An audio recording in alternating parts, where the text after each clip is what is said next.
What if the streets you walk every day were built over rivers that have been flowing underground for centuries? Beneath London's modern streets, a network of hidden rivers still snakes through the city, once essential for trade, survival and growth. Over time, they were buried, forgotten and sealed within brick and stone. But their stories remain, flowing quietly beneath the capital's heart. The streets of London are always busy, with cars honking, people rushing and the hum of city life everywhere you look. But just beneath the pavement, something older is still flowing.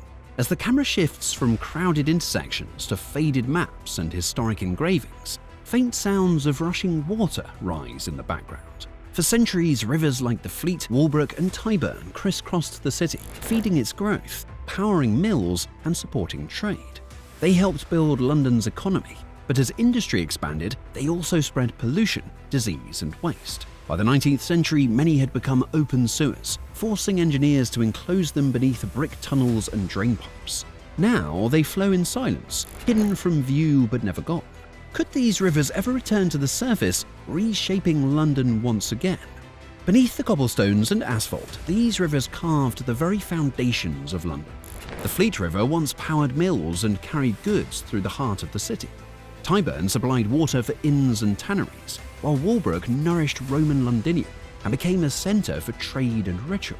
Over time, however, these same rivers became a source of disease, flooding and filth, forcing engineers to confine them within tunnels and culverts. Today, most of these waterways remain out of sight, flowing silently beneath streets, homes and tube lines. Yet in certain drains and sewers, their presence can still be heard. The faint rush of water marking the paths of forgotten channels. It makes you wonder how much of London's history still flows beneath us, hidden in brick and stone. And if we could follow these rivers today, what secrets of the city's past would they reveal? When the Romans founded Londinium nearly 2,000 years ago, they chose this spot for its access to the Thames and a network of smaller tributaries. These rivers were more than landmarks. They were lifelines, shaping trade, transport and settlement patterns.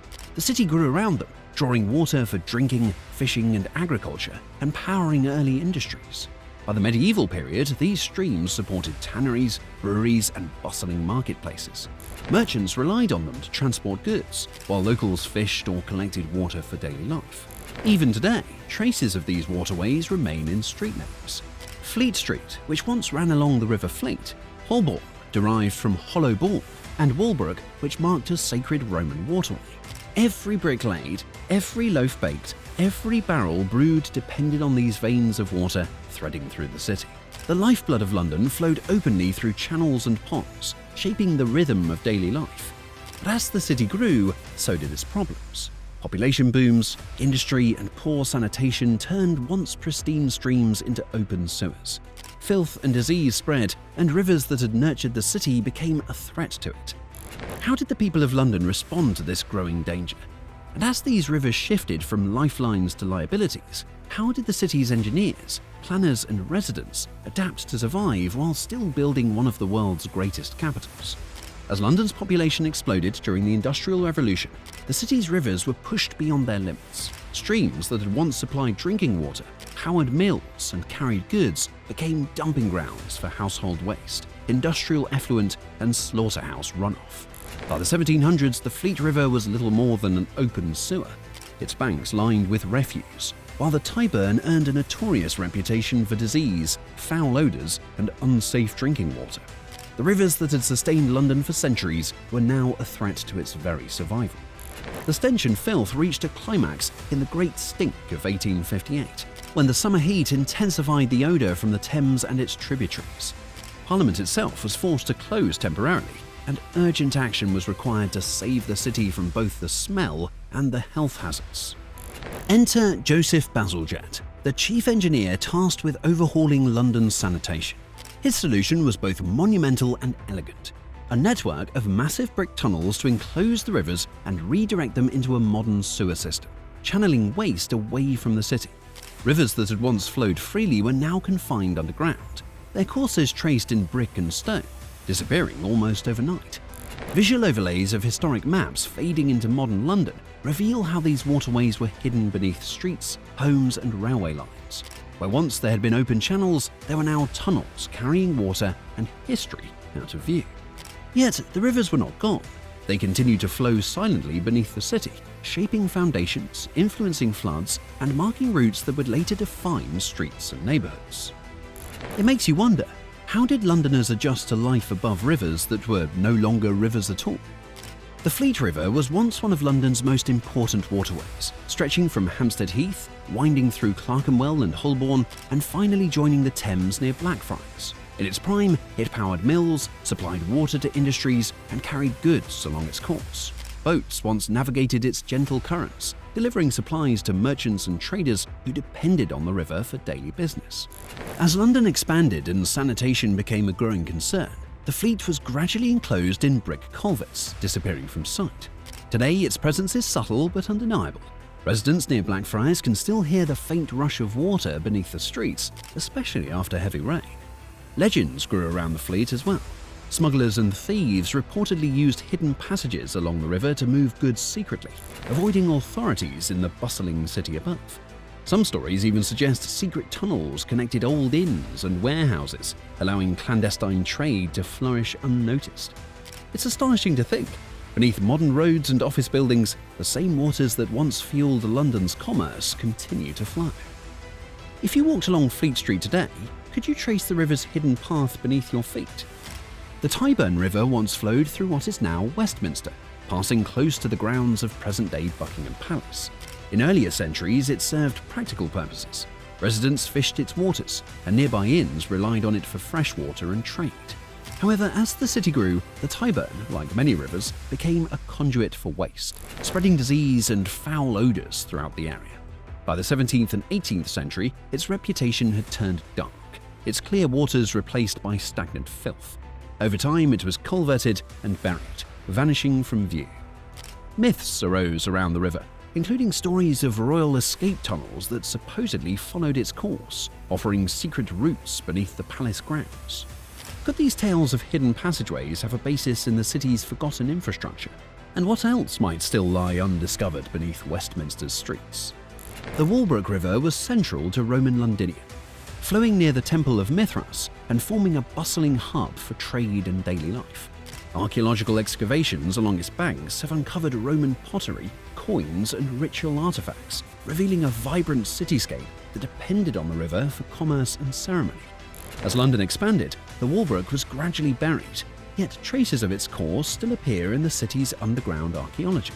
Legends suggest that rituals, perhaps offerings or ceremonies, once took place along its edge, linking daily life with spiritual practices. It makes you wonder, if the Walbrook were uncovered today, what stories of Roman London would its waters tell? How many ghost rivers shaped the beliefs and livelihoods of the city's earliest inhabitants? The Westbourne River begins in Hampstead, flowing south through what is now Chelsea, before disappearing underground into a steel pipe above Sloane Square tube station. Though hidden from view, the river can still be heard in certain drains, especially after heavy rain, a subtle reminder of the water that once shaped the city's streets. In centuries past, the river supported local mills, small trade routes, and daily life along its banks. Over time, it was culverted to make way for London's expanding neighbourhoods. Yet folklore lingers. Stories tell of smugglers' ghosts haunting old crossing points, moving unseen along the river's forgotten course. If you walked along Sloane Square today, could you hear the Westbourne whispering beneath your feet? And how many other hidden rivers continue to leave their mark on the city's layout and legends? Flowing through South London, the Effra River was the largest hidden stream in the area, moving past Brixton and eventually joining the Thames. Monasteries once lined parts of its banks, and local legend claims that monks rode along the Effra, using its calm waters for transport and daily tasks. As London grew, the Effra was culverted, buried beneath roads, homes, and urban infrastructure. Despite being hidden, its path still influences the city. Flood risks follow its former course, reminding planners of the water that remains underground. It makes you wonder, how much of South London's history and geography is still dictated by rivers that no longer appear on any map? The Peck and Neckinger rivers may have been smaller than the Fleet or Walbrook, but they were no less vital to London's working-class districts. Flowing through Southwark and other industrial neighbourhoods, they supplied water for tanneries, powered mills, and formed local trade routes. Their foul waters became notorious, capturing the attention of Charles Dickens, who referenced them in his novels to highlight the city's filth and the struggles of everyday life. Though long buried, traces of these streams still guide modern drainage systems and hint at the lives once intertwined with their currents. Could following these hidden tributaries today reveal more about the daily hardships and resilience of London's working-class communities? Even today, London's underground rivers continue to influence the city above. Flooding risks often trace the paths of these ancient waterways, affecting foundations and property lines. Street names like Fleet Street, Walbrook and Tyburn preserve memories of rivers no longer visible, linking modern residents to a hidden past. Urban legends persist. The Fleet whispers through drains at night. Tyburn's alleged royal escape tunnels excite the imagination, and the Walbrook once held sacred Roman rituals along its banks. Archival maps overlaid on modern streets reveal a ghost network, while dim tunnels dripping with moisture hint at the hidden veins beneath the city. These rivers never truly vanished. They flow silently, shaping London's infrastructure, myths, and history. It makes you wonder, if we traced every ghost river beneath the city today, how many secrets, stories, and forgotten lives might we uncover along their hidden courses? Around the world, cities are experimenting with daylighting, restoring rivers that were once buried to flow openly through urban landscapes. In southeast London, the River Quaggy has been partially reopened, creating green corridors, wildlife habitats, and flood relief zones. Similarly, Manchester's River Medlock has seen sections reclaimed, offering both ecological benefits and community spaces. These projects show how hidden waterways can cool cities, improve ecosystems, and reconnect residents with the natural environment. London, however, faces unique challenges. Its dense urban infrastructure, centuries of underground construction, and the sheer cost of uncovering rivers like the Fleet or Tyburn make full restoration unlikely. The river's old courses now underpin roads, railways, and buildings, limiting opportunities for daylighting. Yet, the idea continues to inspire planners, historians, and environmentalists. Even if the Fleet will likely never glisten in the sunlight again, its legacy shapes policy debates, informs restoration projects, and fuels urban legends. Maps, archival research, and small-scale interventions keep the memory of these rivers alive. If London could somehow bring its ghost rivers back to the surface, how would the city look, feel, and function differently?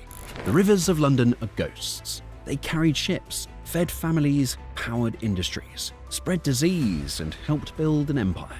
Though hidden beneath streets, homes, and tube lines, they still flow, whispering stories of a city forged on water and buried in stone. As archival maps fade into modern streets, the outlines of these waterways reveal how past and present coexist in London's urban fabric. Which of these ghost rivers shaped the city the most? And what secrets are still waiting to be discovered beneath our feet? If this journey through London's hidden waterways fascinated you, explore our video on the secret tunnels beneath the city, where more forgotten passages and stories await. Share in the comments, which river surprised you the most, and which should we uncover next? Subscribe to join future explorations and follow the hidden veins of history that still shape the capital today.